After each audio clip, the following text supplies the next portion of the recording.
Hashtag the breath letters. There is a particular kind of fear that doesn't arrive all at once.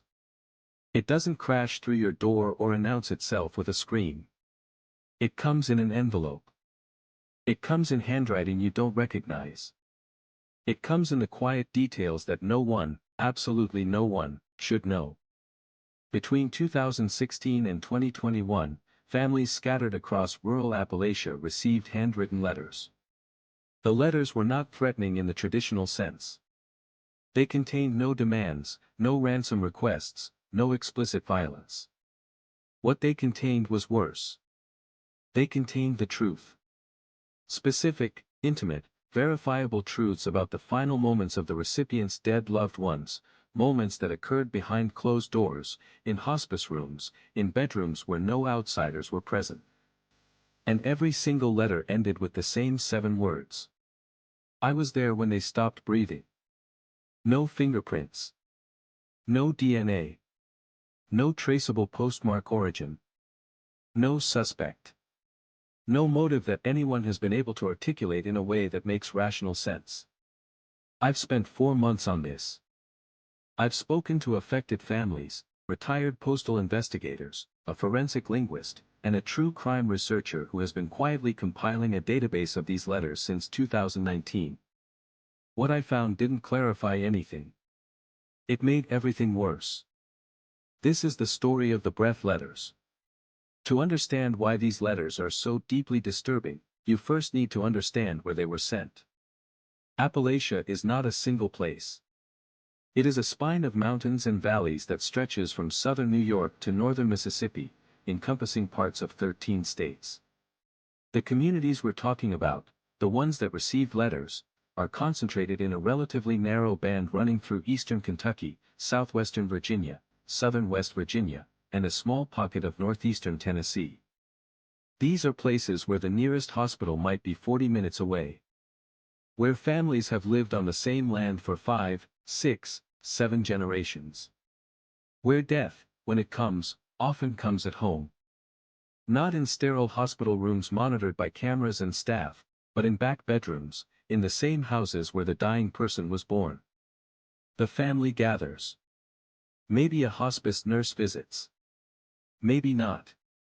And when it's over, the people who were in that room carry those final moments with them. This matters because the letters didn't reference public information. They didn't mention obituary details or funeral arrangements.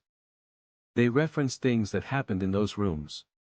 The specific time of night. What the dying person said. What they were wearing. Which family member was holding their hand. Whether the window was open. Things that lived only in the memories of the people who were there.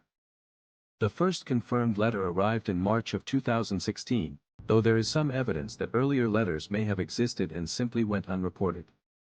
The recipient was a woman named Clara Bowman, who lived in Letcher County, Kentucky. Clara was 73 years old and had lost her husband, Howard, to pancreatic cancer in January of that year. Howard had died at home. In their bedroom. At approximately 2:40 in the morning. The letter Clara received was handwritten on plain white paper. No letterhead. No return address. The envelope was a standard number 10 business envelope, white, with Clara's full name and address written in the same hand as the letter itself. The stamp was ordinary, a forever stamp, the flag design. The postmark, according to Clara's account, was smudged to the point of illegibility, though she didn't think to preserve the envelope initially. The letter was 3 paragraphs long. The first paragraph expressed condolences for Howard's passing. The second paragraph described the night Howard died. It mentioned that Howard had been wearing a blue flannel shirt, his favorite, the one Clara had tried to get him to change out of for days, but he'd refused because he said it still smelled like the wood stove. It mentioned that Clara had been sitting in the rocking chair next to the bed, not lying beside him, because her hip was bothering her and she couldn't get comfortable on the mattress. It mentioned that the bedside lamp had a torn shade and cast uneven light across the ceiling. It mentioned that Howard's last words were not to Clara, but seemed to be directed at someone she couldn't see, that he'd said, "Well, all right then," in a calm, conversational tone, as if someone had just offered him a cup of coffee. It mentioned that Clara had not cried immediately. That she'd sat in the rocking chair for over an hour before calling her daughter. The third paragraph was a single sentence. "I was there when they stopped breathing." Clara Bowman told her daughter about the letter, and her daughter told her to throw it away. "It was cruel," she said. Someone in the community who'd heard gossip, maybe the hospice nurse had talked, maybe Clara herself had mentioned details to someone at church and forgotten. There were explanations. People in small towns talk. But Clara couldn't let it go. Because there were details in that letter that she had never told anyone. She had never mentioned Howard's last words to a single living person. She'd kept them private because they confused her and because she felt, irrationally, that they were meant only for her. She hadn't told the hospice nurse, who had left hours before Howard died. She hadn't told her daughter. She hadn't told her pastor. She had told no one. And yet someone knew. The second confirmed letter arrived in June of 2016, approximately 90 miles away, in McDowell County, West Virginia. The recipient was a man named Thomas Dillon, 61, who had lost his mother, Agnes, the previous November. Agnes had died at home from congestive heart failure. She was 88. Thomas's letter followed the same format. Same paper. Same type of envelope. Same handwriting, as would later be confirmed by a forensic document examiner. Same structure, condolences, an account of the death that was startlingly accurate, and the closing line. Thomas's letter described how Agnes had asked for all the lights in the house to be turned off except for a single candle in her room. It described how Thomas's sister, Denise, had been singing a hymn, "Shall We Gather at the River," and had stopped mid-verse because she thought Agnes had fallen asleep, only for Agnes to whisper, "Don't stop." It described how Agnes's breathing had changed around midnight, becoming shallow and irregular, and how Thomas had gone to the kitchen to make coffee because he couldn't bear to sit still, and that when he came back, she was gone. That Denise was still holding Agnes's hand but had fallen asleep herself, and Thomas hadn't woken her immediately because he wanted his sister to have a few more moments of not knowing. Thomas Dillon was a Korean War veteran. He was not a man who frightened easily. But when he spoke to the researcher who would later compile these accounts, his voice reportedly broke. He said he had never told anyone about the coffee. About leaving the room. About the guilt he carried for not being at his mother's side when she actually died. He'd told people he was there. He'd told his sister he was there. He'd lived with that small lie for months. And someone knew the truth. Over the next 5 years, at least 23 letters have been confirmed.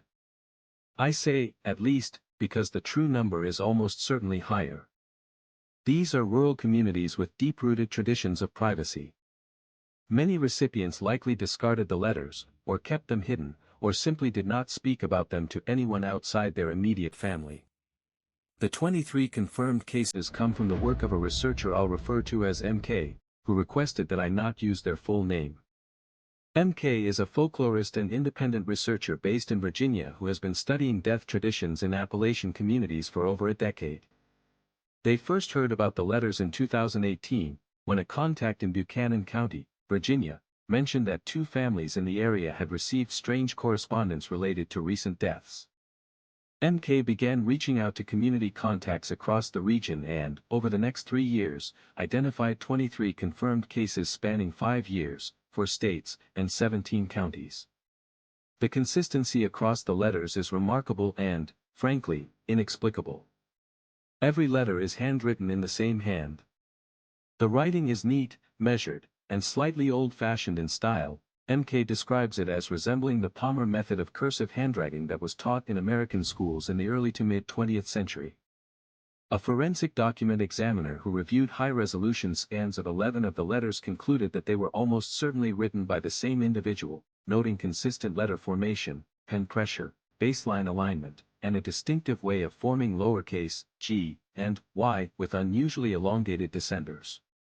Every letter is written on the same type of paper, standard 8.5 by 11-inch white copy paper, 20-pound weight, the kind you can buy at any office supply store anywhere in the country.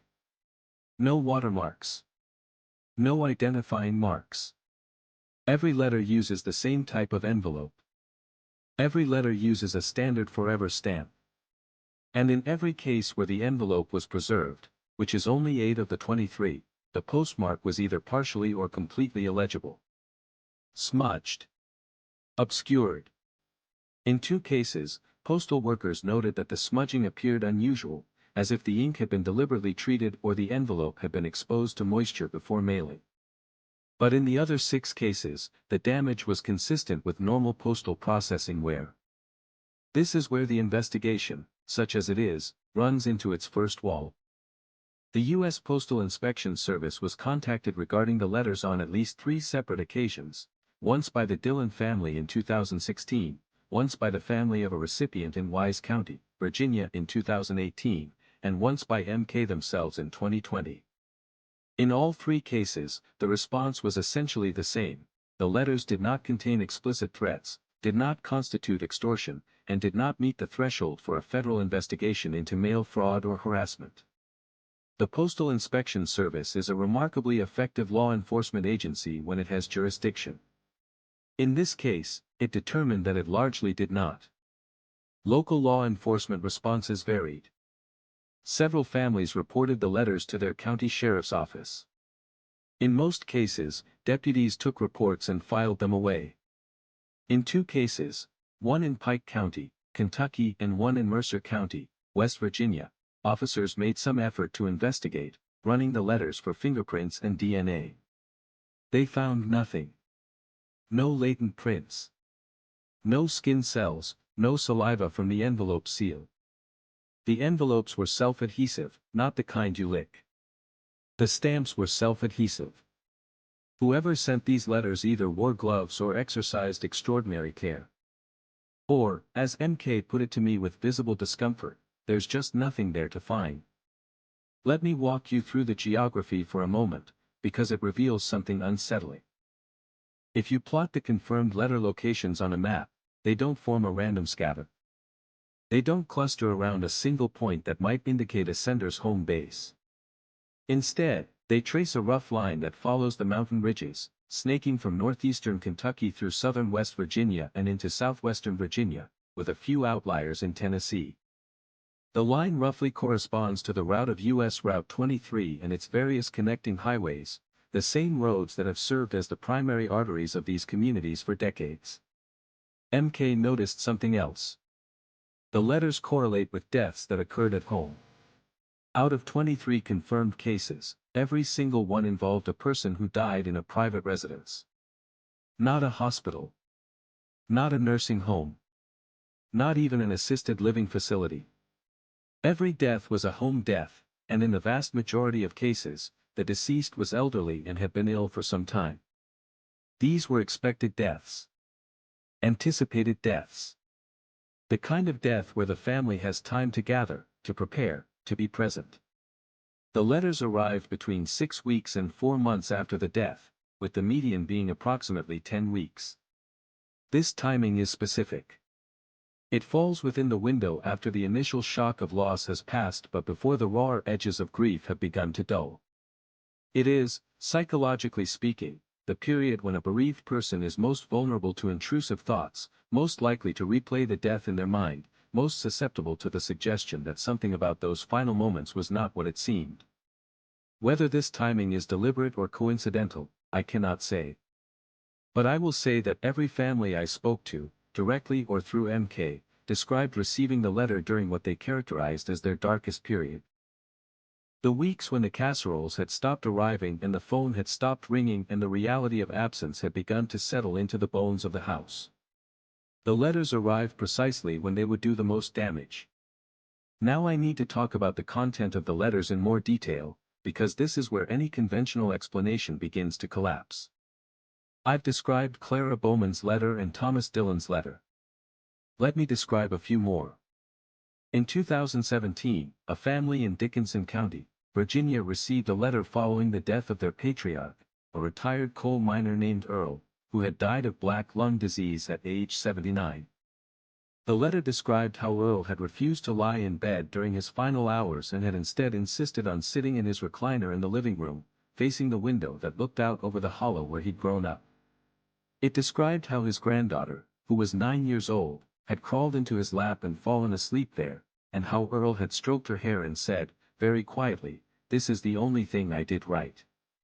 Earl's daughter, who was present when he said this, told MK that she had never repeated those words to anyone.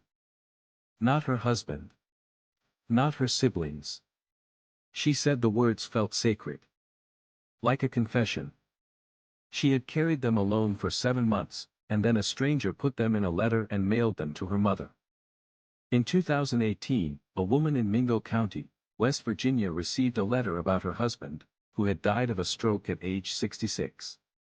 The death had been sudden, not the slow decline that characterized most of the other cases. Her husband had collapsed in the bathroom in the middle of the night. She'd found him on the floor. He was still breathing, but barely. She'd tried to call 911, but the cell signal in their hollow was unreliable, and it took her 3 attempts to get through. By the time the call connected, he had stopped breathing. The paramedics arrived 22 minutes later. The letter described the 3 failed calls. It described the specific pattern of her husband's breathing in those final minutes, what she described to MK as a gulping sound, like a fish. It described the color of the bathroom tiles. It described the fact that she had been wearing one of his old t-shirts, a gray one with a faded Mountain Dew logo, because she always slept in his shirts. It described how she had tried to drag him out of the bathroom and into the hallway because she had some irrational idea that if she could get him to the bed, he would be okay. It described how she had said, "Please," over and over, not to God, not to the 911 operator, but to her husband. As if he were choosing to die and she could convince him not to. She was alone in that bathroom. There was no one else in the house. No hospice worker. No family member. No one. And someone new. I want to pause here and address the rational explanations, because I know they're forming in your mind, and I want you to understand that every single one of them has been considered and found insufficient. The first and most obvious explanation is that someone in the community is responsible. A neighbor, a church member, a hospice worker, someone with access to gossip and local knowledge. This explanation works for some details. In a small community, people talk. A hospice nurse might mention to a friend that a patient died in a recliner instead of a bed. A family member might let a detail slip at a funeral. But this explanation fails catastrophically for the details that the families swear they never shared. The last words that were kept private. The specific failures of a 911 call made at 3 a.m. in an empty house. The small lie about being present at the moment of death. These are not the kinds of details that leak through community gossip networks because they were never introduced into those networks. More importantly, this explanation cannot account for the geographic spread. 17 counties across 4 states. These are not communities that share a single church or a single hospital system or a single anything. Some of them are separated by mountain ranges that might as well be walls. The idea that a single gossip network could span this territory is not credible. The second explanation is that a healthcare worker is responsible, someone with access to medical records, hospice notes, or emergency call transcriptions. This is a stronger theory, and it's the one that MK initially pursued most aggressively. Hospice organizations do operate across county and sometimes state lines. A traveling nurse or social worker might cover a wide territory. But the details in the letters go far beyond what any medical record would contain. Hospice notes record vital signs, medication changes, comfort care measures. They do not record what a dying person whispered to their granddaughter. They do not record what a widow was wearing. They do not record the small, private, human moments that make up the actual experience of being present when someone dies. And in the case of the Mingo County letter, the sudden stroke, the bathroom, the failed 911 calls, there was no hospice involvement at all. No healthcare worker had been in that house. The 911 call transcription, which was eventually obtained, recorded only the widow's voice and the dispatcher's responses. It did not capture the details about the breathing pattern, the bathroom tiles, the t-shirt, or the repeated, please. Those details existed only in one person's memory. The third explanation is that the letters are the work of a sophisticated stalker or group of stalkers who physically surveilled these homes. Hidden cameras. Listening devices. Someone watching through windows. I'll be honest, this is the explanation that frightens me the most, because it is the most mechanically plausible while being the most psychologically horrifying. But it, too, has significant problems. Many of the homes in question are isolated, situated at the ends of long gravel roads or up hollows with limited access. The families are, by their own accounts, deeply attentive to their surroundings. These are people who notice an unfamiliar car, who hear an unfamiliar footstep. Several families had dogs. Several had security concerns related to the opioid crisis and kept weapons accessible and maintained vigilant awareness of their property. More practically, surveillance of this kind would require someone to know in advance that a death was imminent, to install monitoring equipment, and to retrieve it afterward, across dozens of locations over 5 years. The resources and planning required would be extraordinary. And for what purpose? The letters make no demands. They seek no payment. They claim no credit. This brings us to the question that haunts every aspect of this case. Why? MK introduced me to a forensic linguist, I'll call her Drive S, who analyzed the text of 9 of the letters in 2021. Her findings were meticulous and deeply strange. The letters are written in a consistent voice that Drive S describes as performatively compassionate. The language of condolence in the opening paragraphs is formal but not clinical, warm but not intimate. It reads, she says, like the language of someone who has learned the conventions of sympathy without fully internalizing the emotion behind them. She compared it to the way a very skilled non-native speaker might use idioms, technically correct but with a subtle wrongness in the deployment that a native speaker would feel rather than identify. The descriptive paragraphs, the accounts of the deaths, are different. Here, Drive S found a marked shift in voice. The language becomes more precise, more sensory, more present tense in its orientation even when using past tense constructions. The writer describes colors, sounds, textures, physical sensations. The descriptions are not clinical. They are not the observations of a medical professional. They are, Drive S said, the observations of someone who was paying very close attention. Someone who was fully present and fully absorbed in what they were witnessing. The writer describes these deaths the way a connoisseur describes a meal, Drive S told me. Then she paused and said, I'm sorry. That's an awful way to put it. But it's accurate. The closing line, I was there when they stopped breathing, is, linguistically, remarkable for its simplicity. Drive S noted that in a set of letters characterized by relatively complex sentence structures and sophisticated vocabulary, the final sentence is strikingly plain. 7 monosyllabic or bisyllabic words. No modifiers. No qualification. It is a statement of bare fact, and its simplicity gives it the force of an oath. Drive S also noted something that I have not been able to stop thinking about since she said it. The sentence is in past tense, I was there. But the possessive construction, when they stopped breathing, frames the cessation of breath as something the deceased did, not something that happened to them. They stopped breathing. It is, subtly, a construction that attributes agency to the dead. I asked Drive S what she believed the letters were. She was quiet for a long time. Then she said, I believe whoever is writing these letters genuinely believes they were present for these deaths. This is not fabrication. This is not research. The level of detail, the sensory specificity, the emotional texture, this person is describing memories. The question is how they have memories of events they could not possibly have attended. In 2019, something changed. A letter arrived at a home in Lee County, Virginia that deviated from the established pattern in one significant way. The recipient was a woman named Della, who had lost her teenage son in a car accident 4 months earlier. He was 17. He had been driving home from a friend's house on a November evening when his truck left the road on a curve and struck a tree. He died on impact. There were no passengers. No other vehicles were involved. He was alone. The letter described the accident. It described the song that was playing on the radio, a specific track from a specific album that was later confirmed when the truck's entertainment system was examined as part of the accident investigation. It described the way the headlights illuminated the tree line in the seconds before impact. It described a detail that I hesitate to include but that is essential to understanding what we're dealing with. It described the boy's hands on the steering wheel, and it described that in the final moment, he did not brace for impact but instead relaxed his grip, as if he had accepted what was about to happen.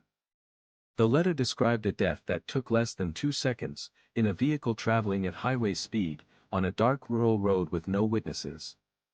And it ended with the same 7 words. This letter broke the pattern in another way as well. Every previous letter had been sent to the household of an elderly person who had died of natural causes after a prolonged illness. Deaths that were expected.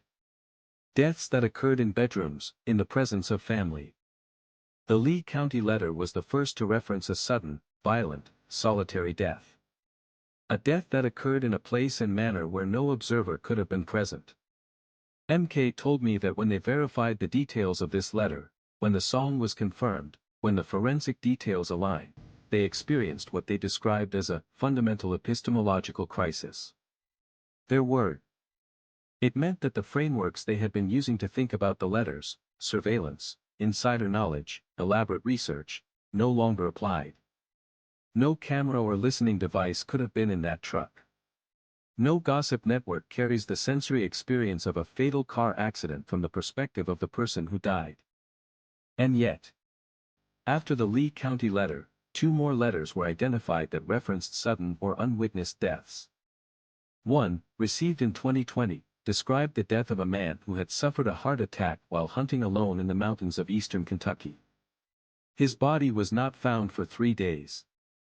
The letter described the view from where he fell, the specific arrangement of bare winter trees against the sky, the sound of a creek that ran nearby, the way the cold crept in from the ground. It described him looking at his own hands as the feeling left them. The other, also from 2020, described the death of a woman who had died in her sleep. Peacefully, her family had been told. Simply slipped away. The letter described a dream the woman had been having, or what the letter presented as a dream, in which she was a child again, walking through a field of tall grass toward a house that no longer existed. The letter described the house in detail. The family later confirmed that the house matched the description of the woman's childhood home, which had burned down in 1974. I need you to sit with that for a moment. A letter, mailed to a grieving family, describing a dream that a dead woman was having as she died. There is no investigative framework for this. There is no surveillance technology that reads dreams. There is no informant who can report the subjective experience of dying in one's sleep. And yet the house was real. The field was real. The details were verifiable. In 2021, the letters stopped. Or, more precisely, no new letters have been confirmed since 2021. MK continues to maintain their network of contacts across the region, and no new cases have been reported in over 2 years. This cessation is itself mysterious. There was no arrest. No death or imprisonment of a suspect, because there is no suspect. No public exposure that might have scared the sender into stopping. The letters simply ceased. MK has a theory about why they stopped, and it is not a comforting theory. They believe the letters were not sent by a person, at least not in the way we typically understand personhood and agency. MK is a folklorist, and they have spent years studying the death traditions of Appalachian communities, the beliefs about haints, about tokens, about the signs that precede and follow death in mountain folklore. They are not a credulous person. They hold a doctorate. They approach these traditions as cultural artifacts, not literal truths. But MK told me that the breath letters forced them to reconsider what they thought they knew about the boundary between folklore and lived experience. In Appalachian tradition, there is a persistent belief in what is sometimes called a sin eater, a figure, often an outcast, who takes on the sins of the dead by consuming a meal placed on or near the corpse. The sin eater absorbs the spiritual burden of the deceased, allowing them to pass uncleanly. It is a tradition with roots in Welsh and Scottish practices that was carried to the mountains by early settlers and persisted, in various forms, well into the 20th century. MK does not believe the letter writer is a sin eater. But they believe the letters may represent a related phenomenon, a figure who is present at the moment of death not physically but in some other capacity. A witness. Someone, or something, that attends the dying, not to judge or to help, but simply to observe. To see and to remember. And then, for reasons that are entirely unclear, to tell someone what they saw. I want to be very clear that I am not endorsing this interpretation. I am a researcher. I deal in evidence, in documentation, in verifiable claims. But I am also honest, and honesty compels me to admit that the evidence in this case does not support any conventional explanation. I have tried. MK has tried. Drive S has tried. Law enforcement, to the limited extent it engaged, has tried. The letters contain information that the sender should not possess. The letters were sent in a manner that left no physical trace. The letters span a geographic and temporal range that defies any single-actor theory. And the letters describe experiences, subjective, internal, private experiences, that no external observer could access. I don't know what the breath letters are. I don't know who or what sent them. I don't know why they started, and I don't know why they stopped. But I want to leave you with one final detail. It's the detail that keeps me up at night, and it's the reason I ultimately decided to make this video despite the discomfort of everyone involved. In 2022, a year after the last confirmed letter, MK received a piece of mail at their home address. Not their university office. Not their P.O. box. Their home address, which is unlisted and which they take considerable care to keep private. The envelope was white. Standard number 10. Forever stamp, flag design. The postmark was smudged. Inside was a single sheet of white copy paper, 20-pound weight, with a handwritten message in a neat, slightly old-fashioned cursive. The message did not describe a death. It contained no condolences. It was only 2 lines long, and MK shared them with me on the condition that I reproduce them exactly, because MK believes that someone out there may understand what they mean, even if MK does not. The first line read, "Thank you for remembering them." The second line read, "There are so many more, and I am very tired." The handwriting was a match. I don't have a conclusion for you. I don't have a resolution. I don't have a final revelation that ties everything together and lets you close this video feeling that the world makes sense. What I have is a collection of letters that should not exist, written by someone who should not have the knowledge they contain, sent for a purpose that no one has been able to identify. 23 families, at minimum, received proof that someone or something was with their loved ones when they died. Proof that was specific, accurate, and impossible. And then it stopped. Or maybe it didn't stop. Maybe the letters are still being sent to people who will never come forward, in communities that hold their grief and their strangeness close. Maybe there are envelopes sitting in kitchen drawers and shoeboxes across those mountains right now, each one containing a memory that belongs to the dead but was written by a hand that is, as far as anyone can tell, very much alive. Or maybe not alive. Maybe that's not the right word. Maybe the right word is present. Attentive. There. I keep coming back to the closing line. 7 words. A simple claim. Not, "I watched them die." Not, "I caused their death." Not even, "I know what happened." Just, "I was there when they stopped breathing." It's the word, "there," that gets me. It implies proximity. Intimacy. Not surveillance from a distance, not reconstruction after the fact, but presence. Being in the room. Being at the bedside. Being in the truck as the headlights found the tree. Being in the field of tall grass as the dreamer walked toward a house that burned down 50 years ago. Whoever wrote these letters was not describing events. They were describing experiences. They were telling the families, I was with them. At the end. When it mattered most. When everyone else had stepped out of the room, when the phone wouldn't connect, when the road curved and the tree was suddenly there, I was with them. And I think the reason the letters are so devastating, the reason the families can't let them go, the reason MK can't stop researching and I can't stop thinking about this, is that the letters are not cruel. They are not taunting. They are not threatening. Read without context, stripped of their impossibility, the letters are almost tender. They are the testimony of a witness who paid attention to the small details that make a death a specific death, a human death, this person's death and no one else's. They are proof that someone was paying attention during the moments we fear most, the moments when we are alone, or when the people who love us have fallen asleep, or when the road is dark and there is no one coming. And that should be comforting. A presence at the moment of death. A witness to the final breath. In almost any spiritual tradition, this would be a mercy. But it's not comforting. Because we don't know who the witness is. We don't know what the witness is. We don't know why the witness decided to send letters, or why it chose these families, or what it means that it's tired. There are so many more, and I am very tired. How many deaths?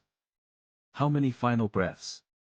How long has this witness been attending the dying, and what does it cost them? And the question that I keep circling back to, the question that sits at the center of this like a black hole from which no comfortable answer can escape. If this witness is present at every death, or even at many deaths, in these mountains, in these hollows, in these rooms where people slip from life to whatever comes after. Were they there for your family, too? Have they been there for everyone you've ever lost?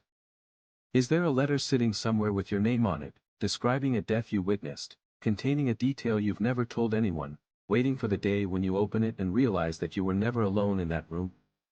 I don't know. No one knows. But somewhere in those mountains, someone is very tired. And they remember everything. Sleep well tonight.